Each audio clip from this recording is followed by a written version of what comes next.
నేను మాట్లాడుతున్నప్పుడు ఒక విషయం చెప్తా ఉంటాను మీకు. మార్టిన్ నిమోలర్ అనే ఒక ప్రీస్ట్ జర్మనీ హిట్లర్ సమయంలో ఆయనకి అండగా వచ్చాడు. హిట్లర్ చాలా గొప్ప నాయకుడని.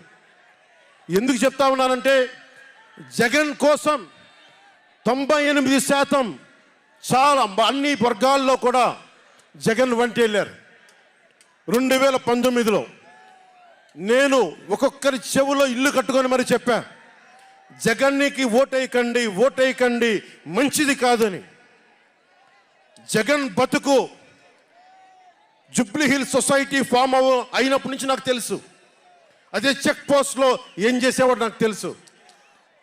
కాంటికి రెస్టారెంట్ బంజారా హిల్స్లో ఏం చేసేవాడు తెలుసు. మాట్లాడితే నా వ్యక్తిగత జీవితం గురించి మాట్లాడుతూ ఉంటాడు. నీ వ్యక్తిగత జీవితం గురించి మాట్లాడాలంటే నా దగ్గర టన్నుల ఇన్ఫర్మేషన్ జగన్, మర్చిపోకు. ఇప్పుడు దాకా నువ్వు పవన్ కళ్యాణ్ తాలూకు శాంతిని చూసావు, మంచితనాన్ని చూసావు. జగన్ నీకు యుద్ధాన్ని ఇస్తాను, మర్చిపోకు. యుద్ధం. మార్టిన్ నిమోలర్ ఒకటే చెప్పాడు, హిట్లర్ని సపోర్ట్ చేసే వ్యక్తి ఒక్కళ్ళ కోసం కాదు.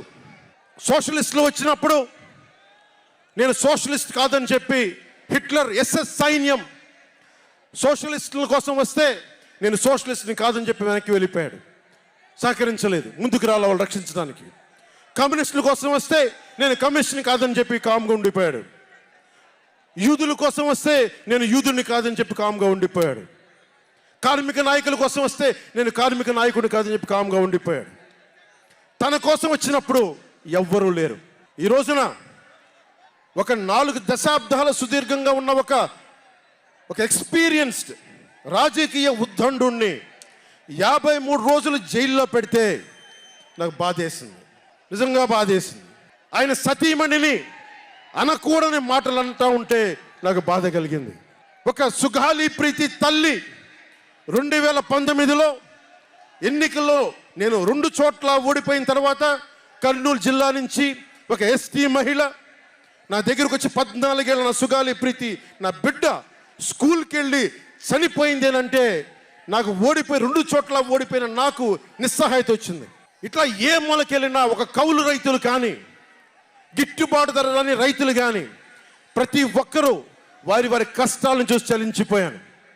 చంద్రబాబు గారి దగ్గర నుంచి సుగాలి ప్రీతి దాకా, కౌలు రైతుల దగ్గర నుంచి పరిశ్రమల్ని వద్దనుకొని వెళ్ళిపోయిన పారిశ్రామికవేత్తల దాకా, ఎస్సీ ఎస్టీలు మైనారిటీలు అందరినీ మోసం చేసిన వ్యక్తి.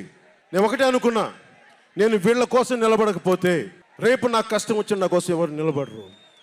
రేపొద్దున మన మిగతా పార్టీలకు నిలబడపోతే రేపొద్దున మన జన సైనికులకు కష్టాలు వస్తే ఎవరు రారు.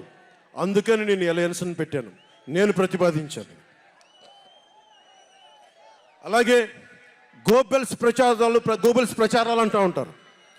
గోబెల్స్ ప్రచారాలను ఒకటే గుర్తుపెట్టుకోండి, జోసెఫ్ గోబెల్స్ ప్రచారాలు చేసి చివరికి అతని బతుకు తెలియదు.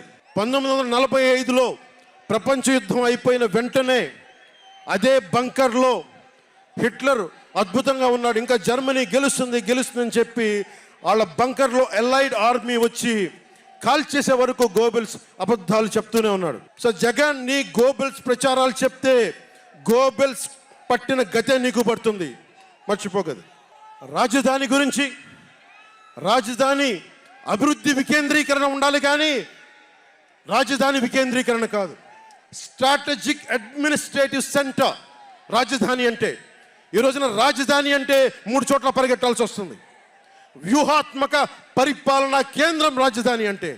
అమరావతి రాజధానిగా ఉంటుందని చెప్పి ఇంకొక మారు ఈ తాడేపల్లి గూడెం ఈ జెండా సభ నుంచి ఇంకొక మారు ఉద్ఘాటిస్తున్నాం.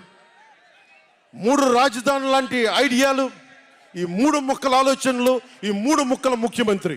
ప్రధానమంత్రి గారు చెప్పారు 2014లో జగన్కి అధికారం వస్తే, ఆ రోజున 2014లో చంద్రబాబు గారు ఉన్నారు, మోదీ గారు ఉన్నారు, నేనున్నా, మిగతా అందరూ ఉంటే మోదీ గారు ఒకటే మాట ఉన్నారు, ఈ అలయన్స్ని కాకుండా జగన్ని తీసుకొస్తే స్కామ్ ఆంధ్ర అవుతుంది అనేది.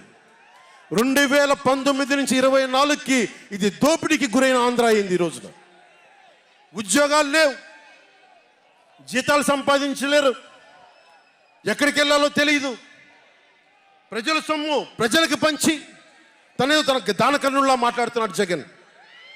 అరే మీ తాత సంపాదించిన ముల్ల ఏంటి నువ్వేంది ఇవ్వడానికి?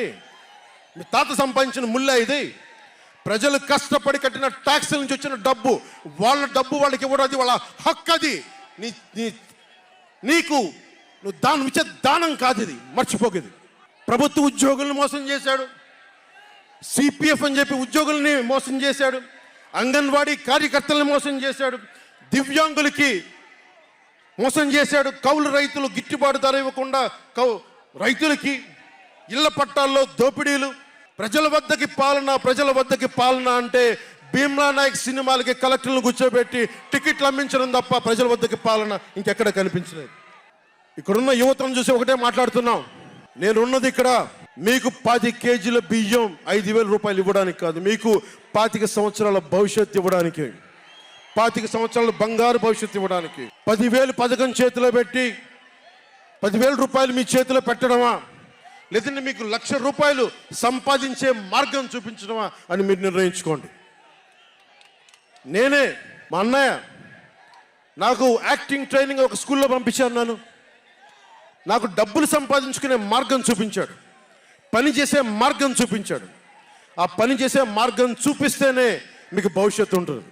నాలాంటి వాడు ఆ పని చేసే మార్గం ఉండబట్టే కౌలు రైతులకి ఇన్ని కోట్ల రూపాయలు స్వచ్ఛందంగా ఇవ్వగలిగాం.